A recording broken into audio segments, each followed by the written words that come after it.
nigisha abubatsi ngo nerekana imbaraga z'abagore. Abagore muzi ubwenge kandi iyo ushaka na serivisi kugeraho vuba uca ku mugore. Iyo ushaka izamara umwaka itarakugeraho uvuga. Abagore muri abantu b'abagabo kweteye umuntu usama agatwita akabyara akabona igihe abyaye abazwe akarara yonsa ijoro ryose wowe wasinziriye agahindura pampa umwana wowe uri muri nini. Abagore nabo kubaho. Abagore nabo kubaho kweteye. Uriyo mudamu niyo nigisha abubatsi ngo niho twigana neza nta rubyiruko rurimo. Aha nibwo nasabwira Uwiteka ndamubwira nti wibutse imirimo data na mama bagukorera. Ngiye mvuga ngo bakijijwe iremera abaforomo hafi kuri ya paruwasi y'u Rwanda mugira neza Jean Baptiste niho famiye yanjye iteranye. Data na mama bamaze imyaka 60 muri ADP. Bafite abuzukuru 48, abuzukuruza 19 n'ubuvuzi. Hanyuma data na mama n'abakwe ba kera beza kweli. Famiye yanjye niyo waravuye mu Gisabo. Ni kwa kundi umunyarwanda aciye umugani ariko Pawulo tuza guca imigani. Umunyarwanda w'amahanga yaravuze ngo nta muryango uburamo yagahura. Ariko ndashimira Imana ko nagiriye agahura nayo cyane. Nibwo kase yagahura mase. Bibiliya bavuga nabari nawe yarameze nka yagahura. Ngo ariko akagira umugore w'umunyabwenge witwaga Abigayili. Aha. Mbwira Uwiteka niyibutse imirimo data na mama bagukorera ukibuka imirimo bashiki banjye n'abakuru banjye bagukorera ukankura muri zino nkatantemye nzagukorera. Iryo ni isengesho ry'amatakira ngo akubita inka ya mbere ayibara ayishyira ku ruhande, iya kabiri ageze ku 8 arananirwa ananiwe akageza ibariraho ziri.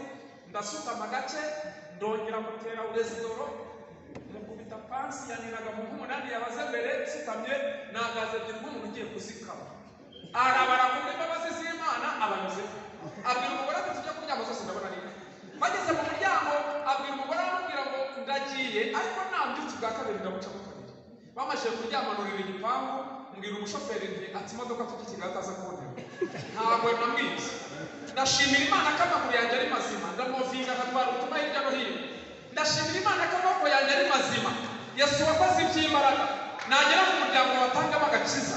Abo bana babaye ibirara Imana ibaha agakiza. Uwo mugabo waguye Imana imubyutse.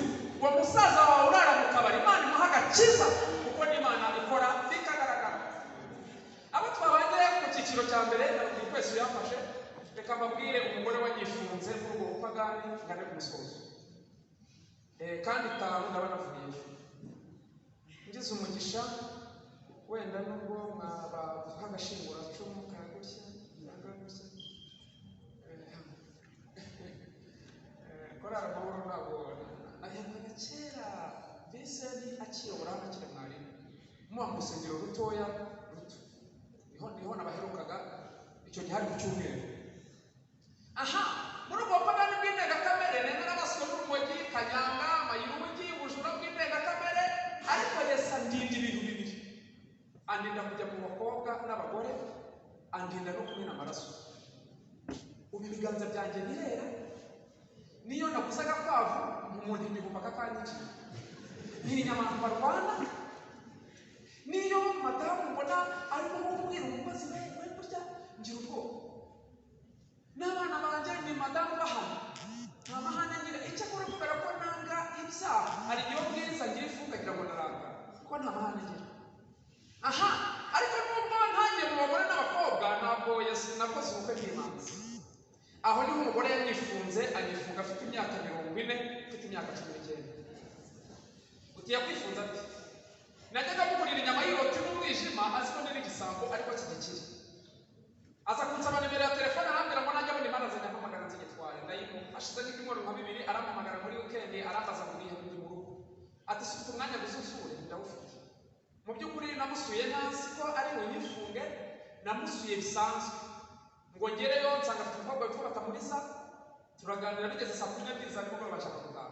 Nshatse gutaha ngo se waraye. Ndamubwira ni se w'umwana amenye ko naharaye ko yakubita inyundo. Ahita ambwira ko se w'umwana azanye ibintu byinshi amutera umugeri. Sinumva iryo jambo ry'uko se w'umwana bamutera umugeri ngo nitahire nanjye ndaraza. Burya umunyabyaha ni injiji. Umunyabyaha ni injiji niko yo yanditse. Yavuze ngo kubaho Uwiteka kandi kuva mu byaha. Burya bivuze ngo umuntu wese ukiri mu byaha nashaka afite doctora nashake abavuga igifaransa n'icyongereza neza, nashaka bafite ibishuri byinshi, ariko akaba atarava mu byaha, aba afite ubumenyi ariko nta bwenge bagira, kuko ubumenyi n'ubwenge biri a difference. Ariko iyo ufite ubumenyi ufite n'agakiza uba ufite byose. Mujya mubabona ko bamwirukana mu kazi yahembwaga miliyoni 3 bakamwirukana mu kazi kubera ubusinzi. Mujya mubumva ko aho umuntu bamwirukana, aho muhura n'umuntu usohotse iyereka cyangwa ibutare mugahora yambaye akajipo kareshya nk'ikoti, avuga igifaransa n'icyongereza neza, ariko ADPR yambara neza kweli, nubwo arimo kugenda byivangavanga ukuntu, ariko muri ADPR yambara neza. Iyo urebye umuntu uvuga uti uyu muntu yambaye neza. Aha, Mbandara umva 19 uri imanzi n'umugore w'imyaka 40 n'ababyaye ufite ibiro 115 munini kandi muremure, ngo bucye mu gitondo nshaka gutaharambwira ati wabaye umugabo wawe, ahubwo se nabaye umugabo gihe kikore baruwarira, ababwira batamuriza umukobwa we ati umugabo wawe, batamuriza barampamagaye ati papa ntikarame, ati pa ntikarame, mama batamuriza ati papa bata ntikarame, papa mwana wanjye ntikarame, nibarira abakobwa nabo ni basirasi. Uri ushaka gushaka umugore wabyaye umwana w'umukobwa niyo afite 13, mwamara gukora ubukwe akamusaba nyoko bukwe akamuzana akajya yigataha iwawe, uzi kuriya mwana w'umukobwa kwita papa, mfite murama wanjye y'imyaka 28 w'inkumi agenda papa, w'inkumi munini kweli ujya kuruta mukuru agenda papa. Ariko ushatse umugore wabyaye umwana w'umuhungu niyo yaba afite imyaka 8 kugira ngo azakwite papa utaramutse, ni ibintu bikomeye. Kereka kugurira amabiswi n'amashokora ya buri munsi ngo bifite indati. Icyababazaga nashoje mama batamuriza yarambita, mama batamuriza yarambita, ubwo analiza agiye guhita avuga ati si umuntu wafatwaga n'umugore yarukaga abanyabaki, reko analiza yanaliza. Na hano muri iri teraniro harimo abagabo 3 nanjye wa 4, mama batamuriza yadihira rimwe. Mama batamuriza yarafite sentire 3 kwa kane gusa, akina shotokani yarakoze ndashaka muri kukabyara Imana, yigize kumva ikikofe cyiza ngira ngo mwasa nkubise nikura hasi ngira ko kugenda nandagira mu gatuza arakunyanga n'amatarabega, ndashimira Imana ikatanze. Wajya mu mugore wanjye hagiye muhaye mu mashyaka twakoranye ubukwe, arambwira ati ahubwo umugore akubitaga gaho, ati yaje kwihaga ku munsi kweli mfite umugore ukuntu yarambwiye ati kubera iki yakubitaga ntugende, siko narize yanyanariza kubera iki yakubitaga ntugende, reka ne kuva hano sinyabona kumuvinga cyane, ariko ni mu byiza. Mama batamuriza ikintu kiyakubitiraga yatumaga mu bitasingende, iyo twabaga twiyunze nambaraga ikote ryiza, yari afite ububasha bwo kurangura inka 600 akazitwara muri amaroviye, twaba twiyunze nkarya neza. Reka mbabwire, niba hari ibintu bikomeye bizasigaza abantu n'iyi nda nayo, ubundi ibintu bizasigaza abantu ni bibiri, n'iyi nda no kwaje kwa Kurana. Iriya gahunda yo kwaje kwa Kurana izica abantu bataba amaso. Iyi nda maze iyi nda ubu dufite abahanuzi badakunda kandi bakorera mu itorero rimwe, dufite n'abahanuzi bahanurira abakira gusa akaba ataguhanura n'undi mugeni. Dore abagendeye umuntu uzabera amaso aha azajya mu ijuru. Uti yakukubitiraga iki? Yakubitiraga ibintu 3 ariko umuntu akuvuga 2, icya gatatu nkakigira ubwira, kuko icya gatatu nicyo ku rwego rwo hejuru. Icyo yamuhonderaga hari ukuntu nashakaga kwambuka ngiye hakurya Katari, nkasanga pasiporo yanjye barosinye 2 ingume 3 nkaba ziriye, nkongera nkiyangayanga ngo nambuke ni hakurya Katari wapi abana bambiye. Nicyo yamuhora, kuko iriya pasiporo yo kujya hakurya muri Canada bisaba kuba isinyweho neza, iyo nibeshyaga ingume 3 nkaziryaga. Ibindi bibiri yamuhora yashakaga ko bizakatira ni pasi, namubwira no afite umukozi memba akanyicarira nk'umuhinzi. Icya gatatu ashaka ko nasa 10 nazirenza isaha akanshakisha hano afatiye agaterura agakubita hasi, yigize kuntera umutwe ngira ngo niba yamere. Ndashimira Imana yakanyujije no mu bintu byatumye ninda gushaka nicyo kirimo, nigize kugeratana n'inkumi arampamagara arambura niba kubwiriza nshoje ndamuhamagara ngo mbabwiye nabi, ndamubwira nti bivuye kutazakubita. Mu bintu byatumye ninda kwimarira maze kwakira agakiza nicyo kirimo.